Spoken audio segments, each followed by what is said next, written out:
Hello students, I am अनुराग। आज जो अपन topic चालू करने वाले हैं दैट इज़ अकाउंटिंग प्रिंसिपल्स। देखिए, अकाउंटिंग प्रिंसिपल्स को लेकर लोगों को बड़ा कन्फ्यूज़न रहता है क्योंकि बहुत ही माइन्यूट चेंजेस के कारण प्रिंसिपल जो अप्लाई हो जाता है और या अवॉइड हो जाता है। तो मैं आज आपकी एक क्लास लेने वाला हूँ जिसके अंदर अपन बारी बारी से सभी accounting principle with example, with practical life example upon discuss करने वाले हैं। सबसे पहले तो अपनी बात आती है nature and characteristics of accounting principle. क्या नेचर? देखो, अकाउंटिंग प्रिंसिपल एक ऐसी चीज़ है जो वर्ल्ड वाइड अप्लाइड होती है सभी जगह, जिससे सबके अकाउंट जो हैं वो यूनिफॉर्म रहें, एक जैसे रहें, कोई कन्फ्यूज़न नहीं हो। अगर एक कंपनी को दूसरी कंपनी के अकाउंट से कंपेयर करना हो तो ईजी रहे, इसीलिए तो लिखा अकाउंटिंग प्रिंसिपल आर यूनिफॉर्म है, set of rule of guidelines हैं ये सारी, डेवलप टू इंश्योर यूनिफॉर्मिटी, सब जगह यूनिफॉर्मिटी रहे, and understanding of the accounting information. सही है। और accounting principle are man made and derived from experience, time to time experience लिए गए, उसके बेसिस पर इनको डेवलप किया गया कि अकाउंटिंग में क्या क्या कमियां हैं, उन कमियों को किस तरीके से दूर किया जा सकता है, इस तरीके से इसका डेवलपमेंट हुआ। और accounting principle are not static, ये स्टैटिक नहीं है, according to terms and condition, देश काल परिस्थिति के अकॉर्डिंग इसको चेंज किया जा सकता है। जैसे जैसे इसकी ज़रूरत पड़ती है government time to time different policies लाती है और इनको चेंज करती है। तो देखिए आगे अपन चलते हैं, क्या जरूरत है इसमें नीड ऑफ अकाउंटिंग प्रिंसिपल की। एक तो इसमें एक वर्ड आपका आता है गैप का, जनरली एक्सेप्टेड अकाउंटिंग प्रिंसिपल, ये शॉर्ट फॉर्म आपसे पूछी जा सकती है जो कि डिसाइड करती है कि हाँ भाई अकाउंटिंग प्रिंसिपल किस तरीके के होने चाहिए। काइंड ऑफ अकाउंटिंग प्रिंसिपल की बात करें तो नंबर 1 आता है अकाउंटिंग कॉन्सेप्ट और अजम्पशंस और एक प्रिंसिपल। तो एक तो अजम्पशंस हैं और एक प्रिंसिपल हैं। अजम्पशंस क्या है? देखिए, अजम्पशंस में पहला अजम्पशन है गोइंग कंसर्न कॉन्सेप्ट। इसके लिए मैं आपको कहूंगा, अब एक वर्ड याद करो, GCA। तो G4 है आपका गोइंग कंसर्न, C4 है कंसिस्टेंसी कॉन्सेप्ट और A4 है एक्रूवल कॉन्सेप्ट। तो ये तीनों कॉन्सेप्ट अपन बारी बारी से डिस्कस करेंगे। सबसे पहले अपन लेते हैं going concern concept. Going concern concept आपको ये कहता है कि जो बिजनेस है वो लंबे समय तक चलता रहेगा, यानी जिन ट्रांजेक्शन्स का निपटारा इस साल नहीं हो पा रहा है कोई दिक्कत नहीं है, उन ट्रांजैक्शंस का निपटारा अगले साल हो जाएगा, वो सेटल अगले साल हो जाएंगे, क्योंकि हमारा बिजनेस को इस साल बंद थोड़ा ना हो रहा है। इसीलिए अपन इन चीज़ों को आगे कैरी ऑन कर सकते हैं। इसीलिए लिखा है द बिजनेस विल कंटिन्यू और exist for a long period in the future. The transactions are recorded in the books of the business on the assumption that it is a continuing enterprise. ये continuing enterprise है, ये कोई अभी बंद थोड़ा ना हो रहा है। तो यदि कोई आउटस्टैंडिंग एक्सपेंस है, कोई आउटस्टैंडिंग सैलरी है, अगर इस साल उसका पेमेंट नहीं हो पाया कोई दिक्कत नहीं है, उसका पेमेंट अगले साल हो जाएगा। सही है। इसी तरीके से आपका नेक्स्ट आता है कंसिस्टेंसी कॉन्सेप्ट। कंसिस्टेंसी कॉन्सेप्ट का मतलब ये है कि आप जो मेथड अपना लें, जो मेथड यूज़ कर रहे हैं, अप्लाई कर रहे हैं, उसको बार बार चेंज ना करें। फॉर एग्जांपल, अगर आप डेप्रिसिएशन का WDV मेथड यूज़ कर रहे हैं तो अगले साल SLM ना करें, क्योंकि आपने WDV को यूज़ कर लिया तो अब आप लगातार WDV ही यूज़ करें। और या फिर आपने SLM यूज़ कर लिया तो आप उसको SLM ही रखें। तो ये आपका कंसिस्टेंसी कॉन्सेप्ट है।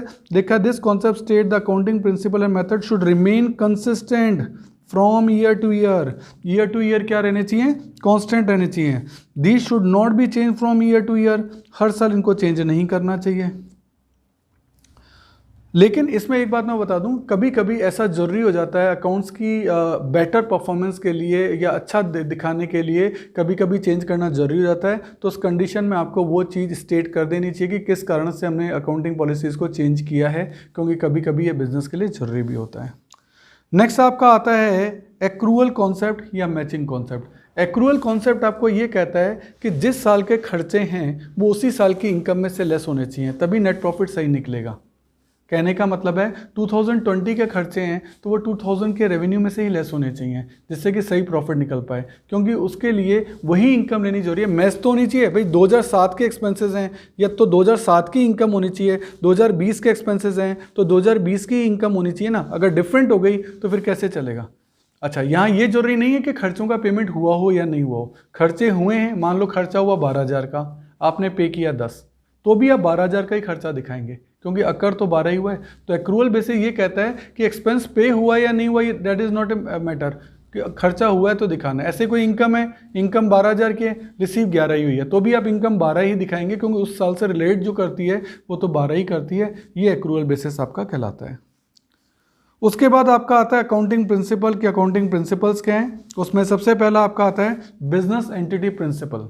इसको एक और नाम इसका कहा गया है separate entity principle, separate entity concept. ये क्या कहता है कि बिजनेस और बिजनेसमैन दो सेपरेट पर्सन है, यानी बिजनेस अलग है और बिजनेसमैन जो उसका ओनर है वो अलग है।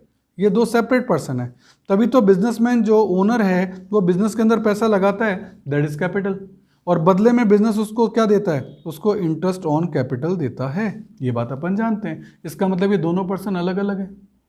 इसका मतलब ये दोनों पर्सन अलग अलग हैं। ओनर ने जो पैसा लगाया वो उसको अपनी एसेट मानता है, लेकिन बिजनेस उस कैपिटल को अपनी लायबिलिटी मानता है। तो इसका मतलब ये दोनों अलग अलग है ना, क्योंकि ओनर तो मान रहा है उसको अपनी एसेट, जबकि बिजनेस जो है उसको अपनी लायबिलिटी मानता है कि आज नहीं कल ये कैपिटल आपको वापस पे करनी है। तो लिखा according to this concept business is termed as separate unit and distinct from the owner. Completely separate entity होती है और प्रोपराइटर जो है वो ट्रीट किया जाता है एक क्रेडिटर। यही मैंने अभी आपको ऊपर बताया था। तो ये हो गई आपकी बिजनेस एंटिटी कॉन्सेप्ट प्रिंसिपल। आगे है मनी मेजरमेंट प्रिंसिपल।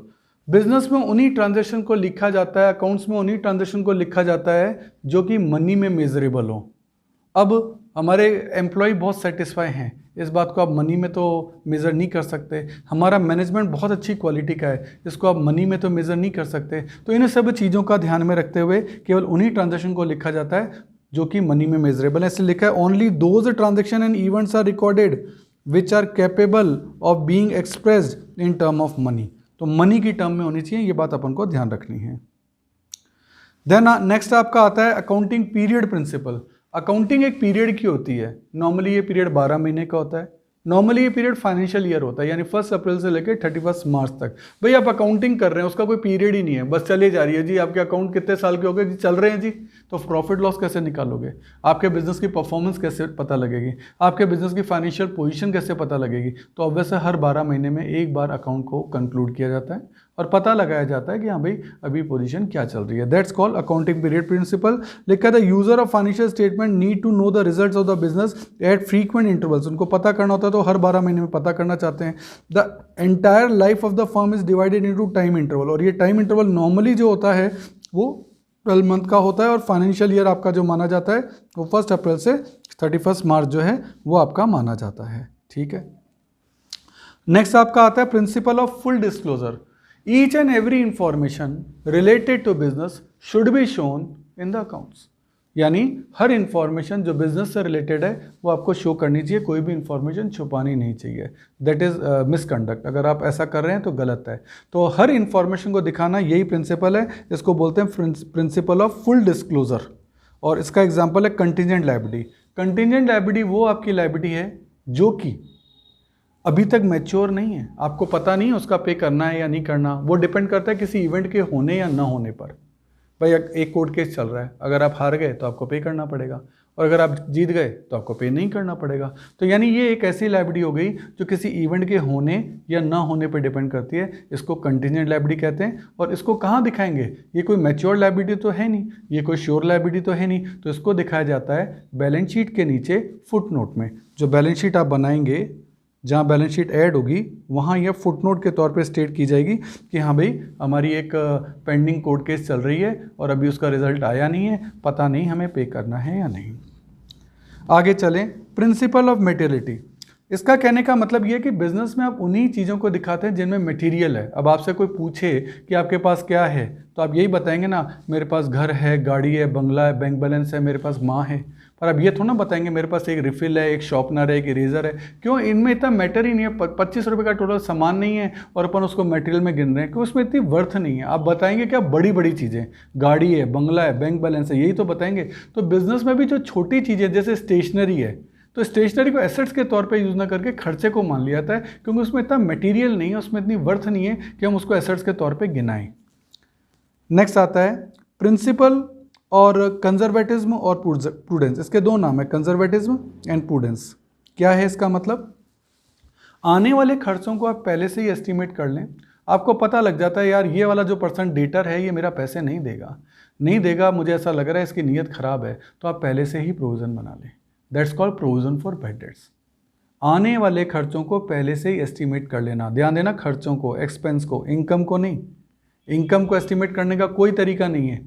एक्सपेंस को आपको एस्टिमेट करना है और उसका खर्चा आपको इसी साल रिकॉग्नाइज करना पड़ेगा, उसी को, उसके लिए प्रोविजन बनाना पड़ेगा, और उस प्रोविजन को बनाने को ही कंजर्वेटिज्म कहते हैं। यानी आप आने वाले लॉसों को पहले से ही मान के चल रहे हैं कि इतना तो होगा, आप मान के चल रहे हैं। आपको दूर से बादल नज़र आ रहे हैं और आपको लग रहा है यार बारिश होगी, यानी दूर से लग रहा है यार ये डेटर अब हमारे पैसे नहीं देगा, काफ़ी टालम टोल कर रहा है, फ़ोन उठाता नहीं है, मिलता है नहीं, तो ये हमारे पैसा डूबेगा, इसको 5% पैसा हमारा डूबा हुआ मान ही लो, वो ज़्यादा अच्छा है।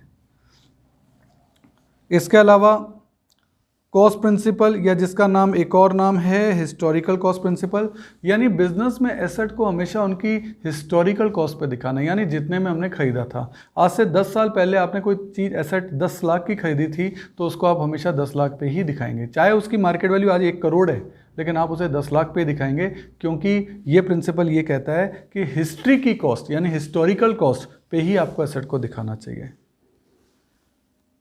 देन आपका मैचिंग प्रिंसिपल। मैचिंग प्रिंसिपल का मतलब ये है कि आपके जो खर्चे हैं वो इनकम के साथ मीट आउट होने चाहिए, यानी जिस पीरियड के आपके खर्चे हैं उसी पीरियड में आपको उसकी इनकम में से उसको लेस करना चाहिए। काफ़ी कुछ एक्रूअल कॉन्सेप्ट से बिलोंग करता है। एक्रूअल कॉन्सेप्ट में भी आपको यही बात बताई गई थी। एक्रूअल कॉन्सेप्ट को मैं थोड़ा सा और बता देता हूँ। एक्रूअल कॉन्सेप्ट आपको ये कहता है कि कैश पे करना जरूरी नहीं है, अगर वो खर्चा अकर हुआ है तो वो आपको दिखाना पड़ेगा, सही है। अगर कोई इनकम है, अगर आपने अर्न कर ली, कैश रिसीव होना कोई ज़रूरी नहीं है, कैश रिसीव होना कोई ज़रूरी नहीं। अगर वो अकर हुई है तो आपको दिखानी है। आपकी 13,000 की इनकम है, आपको 12,000 की इनकम है, आपको मिला 10,000 ही, तो भी आप 12,000 ही दिखाएंगे। 10,000 तो कैश रिसीव हुआ, बाकी 2,000 मिल जाएगा ना, तो आपको इनकम 12,000 ही दिखाना है। मैचिंग प्रिंसिपल ये कहता है कि जिस पीरियड की इनकम हो उस पीरियड के खर्चे भी उसमें से लेस होने चाहिए, तभी सही नेट प्रॉफिट निकलेगा।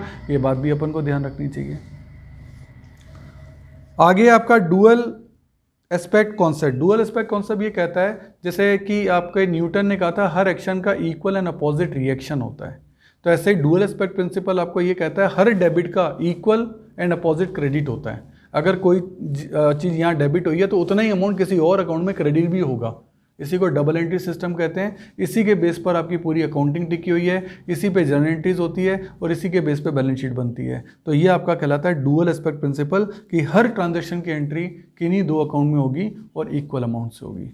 तो देखिए, ये हमारा चैनल है अपनी उड़ान। मेरे ख्याल से आपको चीज़ बहुत अच्छे से समझ में आ गई होगी, और फिर भी ये नोट्स वगैरह सारे आपको अवेलेबल होंगे, आप इनको एक्सरसाइज कर सकते हैं। कोई भी दिक्कत हो तो आप हमसे कांटेक्ट कर सकते हैं, और हमारा जो यूट्यूब लिंक है वो आपको नीचे यहाँ दे रखा है। आप चैनल पे आइए, डेफिनेटली आपको सेटिस्फेक्शन मिलेगा। डिफरेंट टाइप के वीडियोज़ आपको यहाँ मिलेंगे, जिनको कि आप बहुत ही ईजी लैंग्वेज में बहुत ही आसानी से एक्सेस कर सकते हैं, आपको कोई भी दिक्कत नहीं आएगी। Okay, thank you.